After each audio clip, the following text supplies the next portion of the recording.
नमस्कार साथियों। GK24 tag में आपका स्वागत है। दोस्तों, आज हम बात करने वाले हैं कि एक एसआई किस प्रकार से बना जा सकता है, यानी कि सब इंस्पेक्टर किस प्रकार से बन सकते हैं।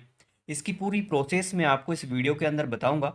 यानी कि एक छोटे से बच्चे को जिस प्रकार से हाथ पकड़कर चीज़ें सिखाई जाती है, उसी प्रकार से मैं आपको इस वीडियो के अंदर स्टेप बाय स्टेप पूरी प्रोसेस बताऊंगा। इसके अंदर साथियों हम फॉर्म भरने से लेकर आखिरी फाइनल सिलेक्शन तक की पूरी प्रोसेस देखेंगे। इसके बीच क्या क्या होता है, डॉक्यूमेंट वेरिफिकेशन किस प्रकार से होता है, ये सारी चीज़ें आपको इस वीडियो के अंदर देखने को मिलेगी। इसलिए आप थोड़ा सा पेशेंस रखें और वीडियो को अंत तक देखें, बिना स्किप किए देखें, क्योंकि इसके अंदर आपको बहुत इंपॉर्टेंट चीज़ें देखने को मिलेगी।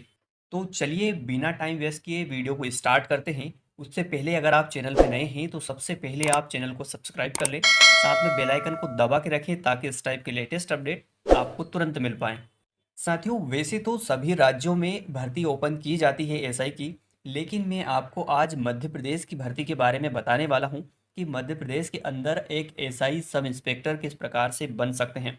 तो इसका ऑफिशियल नोटिफिकेशन जो जारी होता है, ये कर्मचारी चयन मंडल भोपाल की तरफ से जारी किया जाता है। यानी कि कर्मचारी चयन मंडल इसका एग्ज़ाम कंडक्ट करवाता है। और ये ऑफिशियल नोटिफिकेशन जो है आपके पुलिस मुख्यालय गृह विभाग मध्य प्रदेश शासन के अंतर्गत सूबेदार व उप निरीक्षक संवर्ग की भर्ती परीक्षा करवाता है। ठीक है, तो ये विभाग आपकी एग्जाम करवाएगा।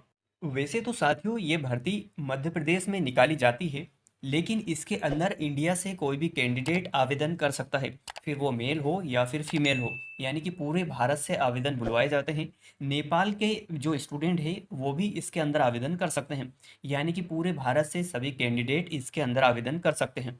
साथियों, इसके अंदर जो एग्ज़ाम होता है उसमें किसी प्रकार का कोई ऋणात्मक मूल्यांकन नहीं होता है, यानी कि नेगेटिव मार्किंग नहीं होगी। यानी कि अगर आपको परीक्षा में कोई प्रश्न अगर नहीं आता है तो आप उसके ऊपर टिक लगाकर ज़रूर आएँ। जो आपको अच्छा लगता है ऑप्शन कि ये हो सकता है, तो आप पूरे क्वेश्चन के ऊपर टिक लगाकर आएँ, कोई क्वेश्चन ना छोड़ें, क्योंकि इसके अंदर ऋणात्मक मूल्यांकन नहीं होगा।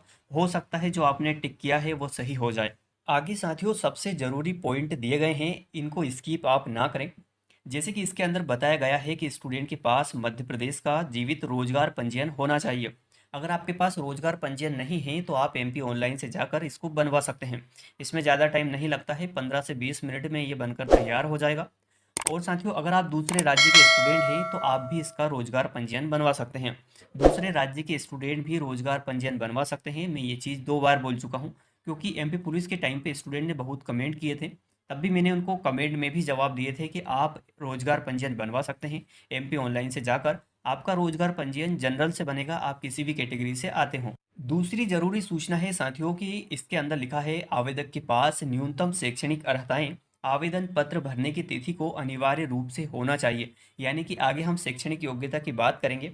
और जो भी आपके पास सर्टिफिकेट है वो सारे आपके पास जब फॉर्म भरते हैं उस समय अवेलेबल होना चाहिए। यानी कि जिस दिन आपका ऑफिशियल नोटिफिकेशन जारी होता है उस दिन आपके पास सारे डॉक्यूमेंट अवेलेबल होना चाहिए, कुछ भी रनिंग में नहीं होना चाहिए।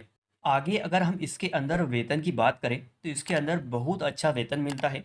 इसमें 9,300 से लेकर 34,800 के बीच आपको वेतन मिलने वाला है। और 3,600 रुपये इसके अंदर ग्रेड पे दिया जाएगा। यानी कि सैलरी आपकी बहुत अच्छी है। अधिकतर एमपी के अंदर अगर देखा जाए तो सबसे बेस्ट सैलरी आपको यही देखने को मिलेगी।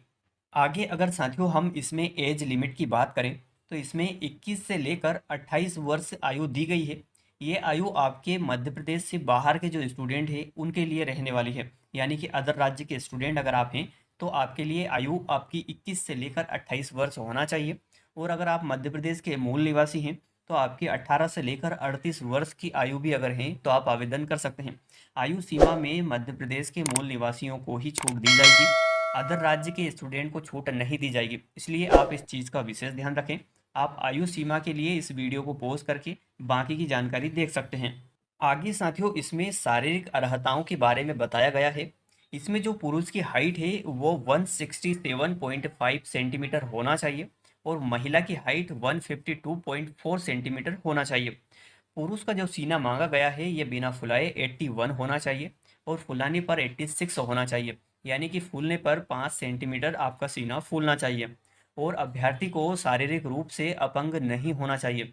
यानी कि किसी प्रकार की अपंगता आपके अंदर नहीं होना चाहिए। अब साथियों हम बात करते हैं इसकी शैक्षणिक योग्यता के बारे में। इसमें शैक्षणिक योग्यता में बताया गया है कि जो सूबेदार है इसके लिए जो शैक्षणिक योग्यता है वो स्नातक यानी कि ग्रेजुएशन होना चाहिए। जहाँ पर मैं स्नातक बोलूँ वहाँ पर आप ग्रेजुएशन समझ जाएं। और साथियों, ग्रेजुएशन में आपने कुछ भी किया हो, BA, BSc, BCom, whatever graduation नाम अगर है तो आप इसमें आवेदन कर सकते हैं। यानी कि जो अतकनीकी पद है, उप निरीक्षक, आपके जो एसआई में जो पद आते हैं, ये दो प्रकार के पद आते हैं।